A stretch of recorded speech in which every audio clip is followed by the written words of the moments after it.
గారు నేను కొన్ని ప్రశ్నలు అడుగుతాను, దానికి సమాధానం చెప్పాలా? సమాధానం చెప్తే నాకేమిస్తావో?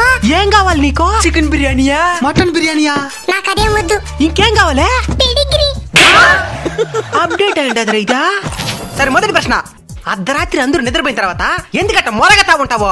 మొరగడం అని మీరంటున్నారు, దెయ్యాల దగ్గర నుంచి కాపాడడం అని మేమంటున్నాం. నీకు దెయ్యాలు కూడా కనపడతాయా? నీలాంటి ప్రేతాత్మలే కనపడతాయా, ఇంక దెయ్యాలు కనపడవా? సరే రెండో ప్రశ్న, బైక్ లో స్పీడ్ గా పోతుంటే ఎందుకు వెంటబడి కొరికేదానికి వస్తారు? అతివేగం అత్యంత ప్రమాదకరం, దాన్ని చెప్పడానికి వెంట పడతాం. ఎట్టయితే ఏమే, మేము ఉంటామనే భయంతోనైనా మీరు నిదానంగా వస్తున్నారు, అదే మాకు సంతోషం. సరే మూడో ప్రశ్న, మీ కుక్కలందరూ సమానమే కదా, మరి ఎందుకు ఎప్పుడు చూసినా గొడవలు వేసుకుంటా ఉంటారు? మీ దగ్గర నేర్చుకునిందే. మా దగ్గర నుంచా? మీ మనుషులందరూ సమానమే కదా, మరి మీరెందుకు కులమతాల పేరుతో కొట్లాడుకుంటూ చేస్తా ఉంటారు? సరే చివరి ప్రశ్న, చిలిపి ప్రశ్న, మీరు పాస్ పోసేటప్పుడు ఎందుకు కాలు పైకెత్తి పోస్తారో? పైకెత్తి పోయి కాలు మీద పడుతున్నా.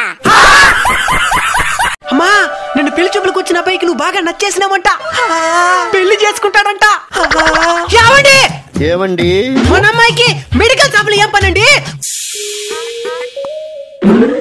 ఓడెవడండి? మెడికల్ షాప్ ఓడు.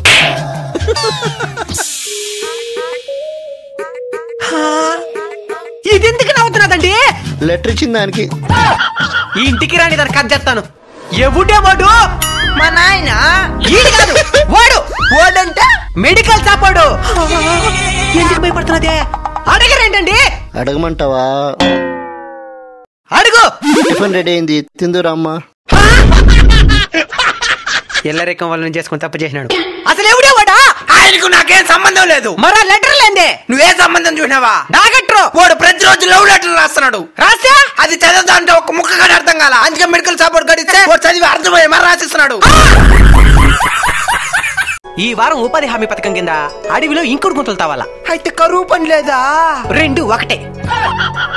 అసలు ఇంకోటి గుంతలు దానికే? భూగర్భ జలాలు పెరిగేదానికి ఇంకుడు గుంతలు. ఈ ఇంకుడు గుంతలు నీళ్ళు పడి భూగర్భ జలాలు పెరుగుతాయి అనమాట. ఓహో సరిపోయి తోపండి. అబ్బా ఏం మాలేదురా మచ్చా. అవును మామా. ఏమైందిరా? ఇంత ముందు సంవత్సరం లోడ్ ఇన్కోంట్లో దాని పైన పైన చెక్కి లెక్క రాసి చేద్దాం.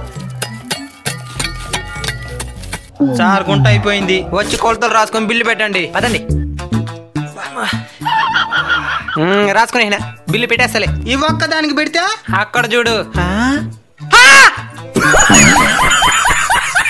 ఒక్క రోజులో ఇంత పెద్ద గుంట ఎట్లా ఉండేరా? కష్టపడిలో ఉన్నాం. Hello police station. గుంట్లో మనిషిగా పుడితే నీతి నిజాయితీగా బతకాల. నేను బతికేదా జేసీబీ గుంట్ల పైన బిల్లు వేసుకొని బతుకుతున్నాను. ఏలకు కూడా వేయాలంట. స్కూల్ స్టార్ట్ అయిపోయినాయి, ఇంకా అన్ని కష్టాలు మనకి. రే రెడీ అయిపోయినావురా? వస్తున్నాను రా. Good morning sir. కూర్చోండి. ఈ రోజే ఫస్ట్ రోజు కాబట్టి పాఠాలు ఏం వద్దా? సరే సార్. రే చరణ్, నువ్వు లేచి ఈ వేసవి సెలవులో ఏం చేసినావు చెప్పు. సార్ మా వాళ్ళ ఊరికి పోయాను సార్, బాయిలో దూకి ఈత కొట్టేది నేర్చుకున్నా. అయితే ఈత వచ్చిన ఇప్పుడు నీకా? వచ్చు సార్, కానీ నీళ్ళు నడుము దాకే ఉండాలా. నువ్వెక్కడికి పోయినా నైనా? నేను ఎక్కడికి పోలేదు సార్, మా కావులు ఉన్నాయి, తను మేపుకొని సరిపోయింది సార్. మూసుకో. రేపు ఫెయిల్ అయిపోతే ఆవులు మేపుకుని బతికిపోతాడు. నువ్వు ఆ బాయిలో దూకి సావాల్సిందే. చదువుతో పాటు ఏదో ఒక పని కూడా నేర్చుకోవాలా. సరే సార్. సరేలే, ఈ రోజు కదా స్కూల్ స్టార్ట్ అయిందా? గ్రౌండ్ మొత్తం చెత్త చెత్తకున్నది, పోయి దాన్ని క్లీన్ చేయబోండి. వేసేస్తుంటే పోయింది కదరా. రేయ్ నువ్వు లేరా? నిన్నెందుకు రాలేదురా? నిన్న మంచి రోజు కదని రాలేదు సార్. మరి మేమందరం వచ్చినావా? మీకు బుద్ధి లేదు సార్. సరే మంచి రోజు వచ్చినావు కదా, 4 రోజులు ఎగ్జామ్ పెడతాను. మంచి మార్కులు తేపో, మంచి వార్తలు పెడతాను.